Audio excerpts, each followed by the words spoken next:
UMERADIO, UMERadio.com, or get our app on Google Play Store. It is now time for us to look at what is happening in the news. And of course, we're reading from the New York Times, all the news that's fit to print. That's their slogan. I really like the slogan, so I say it all the time. Yes, so we're going to look at what is happening around the world and in New York. And of course, you know, we're WMEDB New York. And so we are based in Bronx, New York. So thank you so much for tuning with us. We're a Caribbean-influenced, New York-based company and station. And we're just having a really fantastic time doing what we do. Yes, so here we go. And if you're on, for example, Podbean or any of our other platforms, and you're not hearing the radio directly, and I may be sounding a little louder than you think I should, I have to speak a lot louder for the radio, because there's some persons on the radio that for them I'm low. So forgive me if where you are I'm sounding a bit higher than one would expect. Okay, so today in weather: windy, sunshine, some clouds, couple of flurries, high 41. And tonight, clear to cloudy, colder, low 23. And tomorrow, partly sunny, chilly, high 34. And the weather map can be seen on page B12. It's January 8th, guys. January 8th, 2020. Well, I'm still pinching myself. I'm in 2020. Wow, it's moving. We're moving real fast. So, okay, the photo that's on the front page. Each morning I try to describe it. I don't think I'm good at it, but I'm going to keep trying until I get better at it. So an earthquake, it looks like an earthquake occurred, and you can see the dismantling of a wall. So you can see the rubbles, and there's this man lifting a statue of what looks like Jesus, I'm not sure, trying to make his way out of the rubble. There's some parts of the building that's still standing, but in front of the building, you can see a crumbling has happened, and quite a bit of the building is crumbled on the floor, on the ground. And this man in the middle lifting this statue, and he's taking it out. And the information under that says part of the Immaculate Conception Church collapsed in Guayanilla, PR. Oh, that's Puerto Rico. When a 6.4 magnitude earthquake struck early on Tuesday.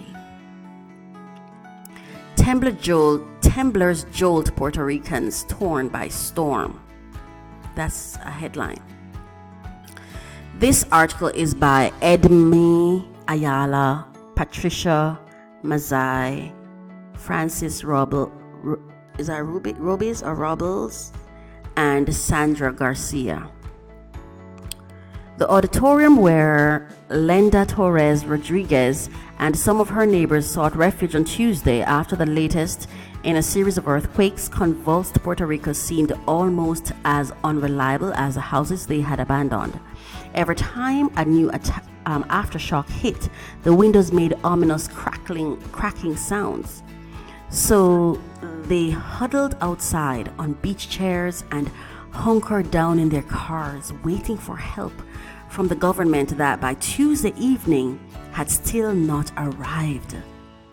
Open quote, "This is scarier than the water Maria brought," said Ms. Torres, 44, recalling the last epic disaster that drove her from her home, Hurricane Maria, in 2017.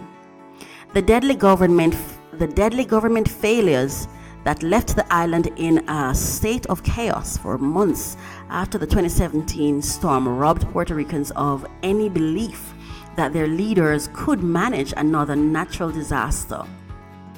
With a sense of doom inevitably, people have braced in the 2 years since for the next emergency that would once again leave them feeling unprepared and abandoned. What they did not expect was for the menace to come from the earth rather than the sky.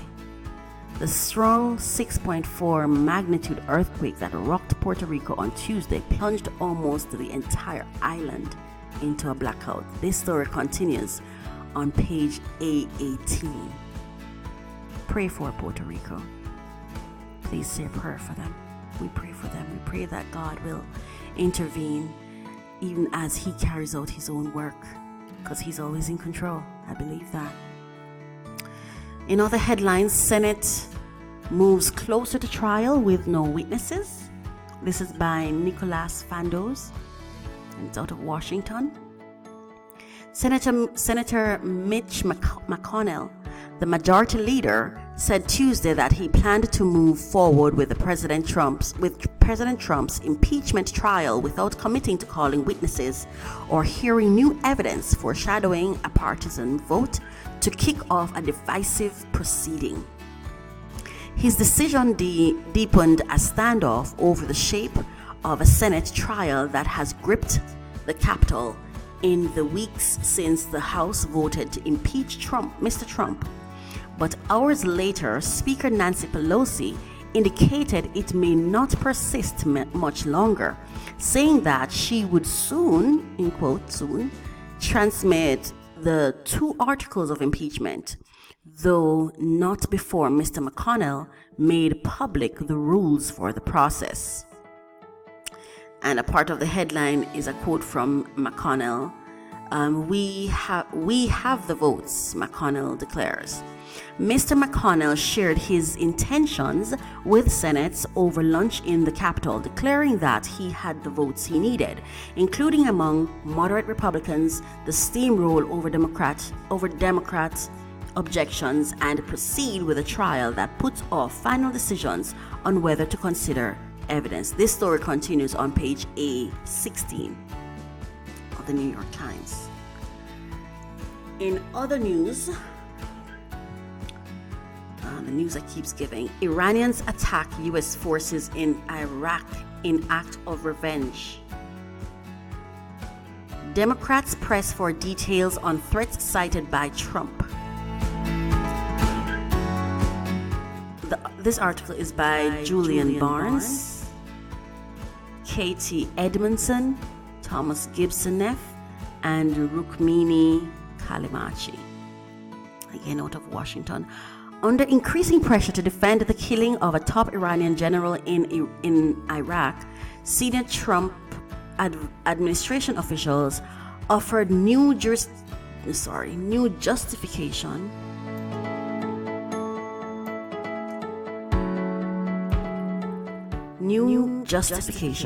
but little detail on Tuesday, citing threats to the American embassy in Baghdad and intelligence suggesting other imminent attacks that helped prompt the strike. Democrats stepped up their criticism of intelligence that the administration provided immediately after the drone strike last week that killed Major General Qasem Soleimani, the leader of Iran's Islamic Revolutionary Guards Corps. The administration's formal notification to Congress, which remains classified, provided no information on future threats or the imminent attack of officials who have read it said.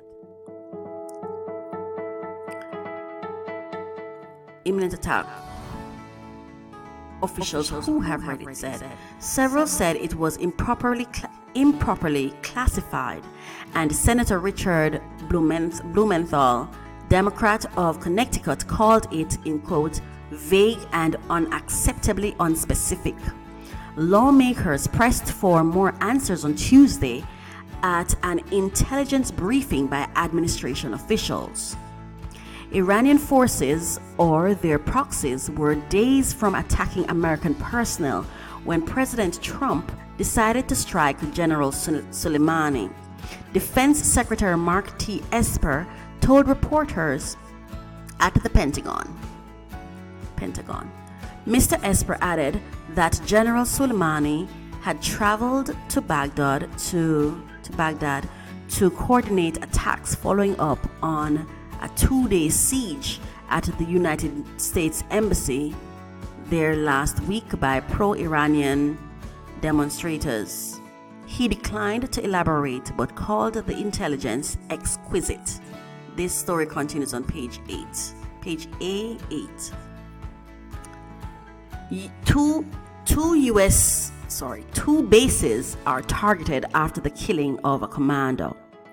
And this story is by Alyssa Rubin, Farnaz Fasihi, Eric Schmidt, and Vivian Yee.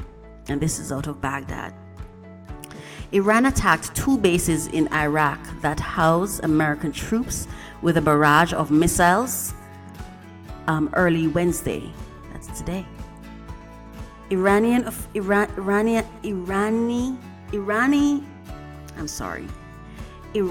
official news media and United States officials said the start of what Tehran had promised would be retaliation for the killing of a top Iranian commander. Quote, "The fierce revenge by the Revolutionary Guards has begun," end quote. The Islamic Revolutionary Guards Corps said in a statement on a Telegram messaging app channel. American officials in Washington said that Iran had fired more than a dozen ballistic missiles at 2 military bases in Iraq where American troops are stationed. The Pentagon said it was assessing whether any American troops had been killed or injured in the strikes. United States officials said there were no immediate indications of American casualties. After the strike, President Trump, who has voted a strong response to any Iranian attack on American targets, met at the White House with his top national security advisors, including Defense Secretary Mark T. Esper and General Mark A. Milley, the chairman of the Joint Chiefs of Staff, to discuss possible retaliatory options. On Twitter a few hours later, Mr. Trump struck an upbeat tone and promised to make a statement on Wednesday morning. Some aides said they believed that Mr. Trump wanted to find a way to de-escalate the crisis. In quote, "All is well," he wrote. Missiles launched, open quote again, missiles launched from Iran at 2 military bases located in Iraq. Assessment of casualties and damages taking place now. So far, so good. This story continues on page A10. In other headlines, Prozac memorist got nation to talk frankly on depression. This story is by Neil Genslinger. Elizabeth Wurtzel, whose startling 1994 memoir, Prozac Nation, Young and Depressed in America, won praise for opening a dialogue about clinical depression and helped introduce an unsparing style of confessional writing that remains influential, died on Tuesday in Manhattan. She was 52. The writer David Samuels, a friend since childhood, said the cause was metastatic breast cancer. The cause was metastatic breast cancer, which in her case had resulted from the BRCA genetic mutation. Ms. Wurtzel had a double mastectomy in 2015. After her diagnosis, she became an advocate for BRCA testing, something she had not had, and wrote about her cancer experience in the New York Times. Open quote, I could have had a mastectomy with reconstruction and skipped the part where I got cancer, she wrote. I feel like the biggest idiot for not doing so. This story continues on page A12. And in international news, EU's connection to Eritrea as it aims to stem the flow of migrants from Africa and bring change to the dictatorship in Eritrea. The European Union is spending millions on projects built with forced labor. Page A4. In business news, Sonos picks its adversary. The maker of home speakers said Google and Amazon stole its technology, but it could risk suing only one. It is taking on Google. Page B1. $1 billion war for .org. Oh, that's interesting. $1 billion war for .org, as in .org. A private equity firm's move to buy the internet domain used by nonprofits set off protests and led to a new plan for corporate ownership. Page B6. I see we've started our consumer trends already. Okay, so for headlines on news in New York, spotted pig case is settled. Ken Friedman, the gastropub's chief owner, will pay $250,000 and a share of profits to 11 ex-workers who accused him of sexual harassment. That continues on page 820. In sports, Wednesday, a Giants surprise. The normally staid Giants shook up the NFL by agreeing to hire the 38-year-old Joe Judge, a little-known Patriots assistant, as their new coach. This continues on page B8.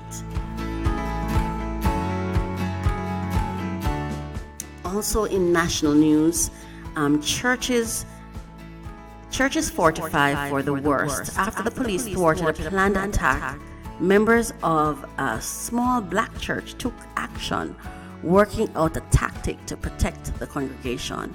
Page A11. In the arts, Battle of the Buzzers, 3 of biggest Jeopardy winners face off. That story continues on page C1. And in food, flavors of Bangkok, Pete Wells finds a cantaloupe coconut dessert above and other tasty dishes at the Thai Cook in Queens. It's interesting if you see this coconut and eggs together. No, that's cantaloupe. That's coconut with cantaloupe. Yeah, that's what it says too. That continues on page D4. That is the New York Times headlines roundup. Now we're going to be looking at migration news. And for this, we go to the IOM, UN Migration, that's International Organization of Migration. And here are the headlines. IOM hits milestone 5,000 plus Gambians supported with assisted return. So that's over 5,000 Gambians supported with assisted return. And that was reported yesterday. The Gambia is a small coastal West African country of just over 2 million people. Next, IOM Mediterranean arrivals reach 110,699 in 2019. Deaths reach 1,283. World deaths fall. From Geneva, the International Organization for Migration reported today 110,699 migrants and refugees entered Europe by sea during the year just ended, marking the 6th straight year that at least 100,000 arrivals were recorded on 3 Mediterranean sea routes. Next headline, child taken during armed clash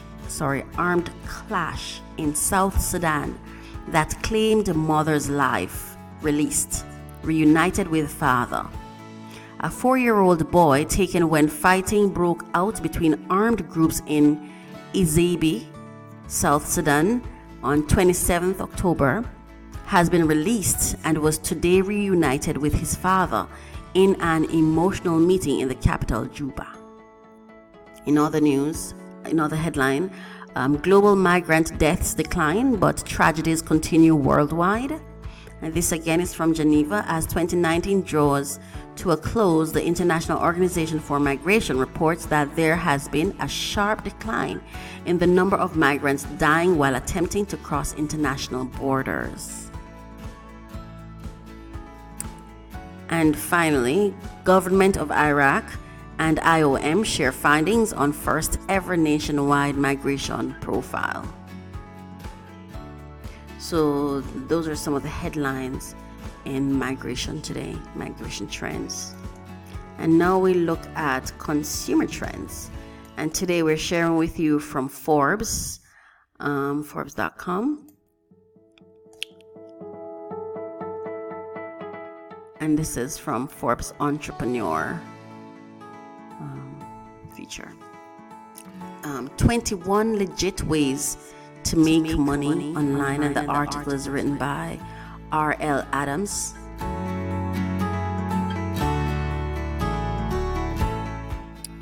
So here goes. Okay. Every successful business and person has delivered a tremendous amount of value at the outset. They did the most amount of work, and they inspected every detail meticulously to ensure that they were done right by their customers. As long as you keep that in mind and you don't look for a quick buck, you'll succeed in the long term.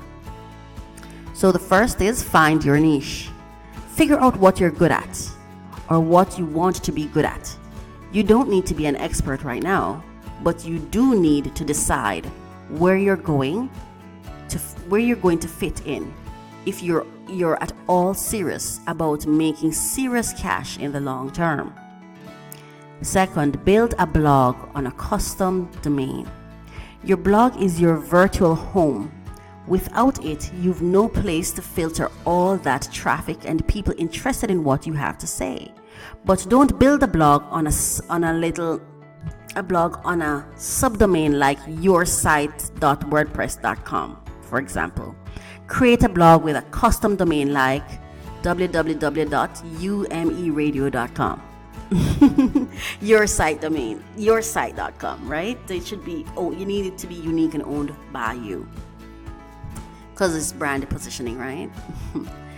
Next, always add value. Adding value over time creates authority, and authority breeds trust, which in turn helps to grow your audience and readership. Without a significant following, you'll find it hard to gain any traction online. It simply takes time. The next is create an email list and treat them right. One of the best ways to make money online is by marketing to an actively interested group of email subscribers. While most people think that email marketing is dead, that's far from the truth. This is your greatest potential source of income online. Think of it as your money tree. Don't sacrifice morals for a quick buck. At the outset, you'll want to do all sorts of things to make money online, but don't sacrifice your morals for a quick buck. Not only will you put people off, but you'll lose Google's trust. You lose Google's trust. And that is a very important thing to note. You also shouldn't concern yourself with things like AdSense or other ads on a blog before you have around 100,000 visits per day. Yes, per day. Well, I disagree with that, because you still make money even if you don't have 100,000 per day. And it's good to start $1 at 5 cents a day is important. $1 a day is still growth.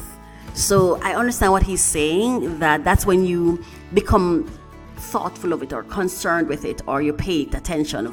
Before 100,000, you know it's building, but you leave it to build. I think that's how I'm going to interpret what he's saying, that don't be concerned about it. So you still set up your AdSense, right, to make sure that you start earning with, even if it's only one visitor that you have. and you'll watch that grow. And then as your readership increases and the visits increase per day, then you know that your money is growing too. All right. So those are some of the tips the author shared. Now here are the 21 legitimate ways. Yeah. Write and sell an ebook. Sell audiobooks with Audible. Create an app. Yes, this is far more technical. Unless you have the right app development skills, doing this is going to be a significant undertaking. But apps are also a great source of passive income when done the right way. You can reach a massive audience of smartphone users by building a great app. Number 4, use Mechanical Turk. Number 5, offer gigs on Fiverr. Number 6, sell professional services on Upwork or 99 Designs. 7, build a blog. 8, email marketing. 9, auction items on eBay. 10, rent your home on Airbnb. 11, sell photos online. 12, drive for Uber or Lyft. 13, sell products on Etsy. 14, use Shopify to build your own online store. 15, build an Amazon FBA business. 16, answer professional questions. 17, create video tutorials on YouTube. 18, develop educational courses on Udemy.